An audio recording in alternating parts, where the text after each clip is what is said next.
अस्सलाम वालेकुम। YouTube channel में सबको खुश आमदीद कहता हूँ। उम्मीद है आप सब लोग खैरियत से होंगे। प्यारे दोस्तों, आज की मुफीद बातें अपने पास नोट फरमा लें। सोने से पहले कंघा करके सोने से बालों में गिरने की बीमारी नहीं आती। बकरी का दूध और सरसों का तेल मिलाकर बालों में लगाने से बाल जल्दी लंबे होते हैं। मोटापा होने की वजह से बांझपन की बीमारी लग सकती है।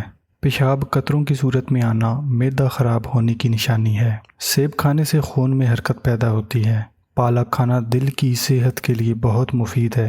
रात को दांत साफ करो तो 80 साल तक दांतों में कीड़ा नहीं लग सकता और ना ही दांत कमज़ोर पड़ते हैं। सर पर सरसों के तेल की मालिश करने से दिमाग को ताकत मिलती है।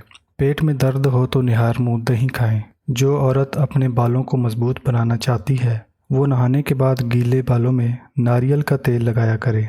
सारी ज़िंदगी बाल कमज़ोर नहीं होंगे। चॉकलेट खाने से खांसी को आराम मिलता है। करेले का पानी चेहरे पर बने दाग को ख़त्म करने में मदद देता है। अगर नींद ज़्यादा आती हो तो दूध में छोटी इलायची डालकर पी लिया करें। नहाने के फ़ौरन बाद कान के पीछे तेल लगाने से दिमाग की कमज़ोरी ख़त्म हो जाती है। ये थी इंजीनियर मोहम्मद अली मिर्ज़ा की एपिसोड नंबर 33।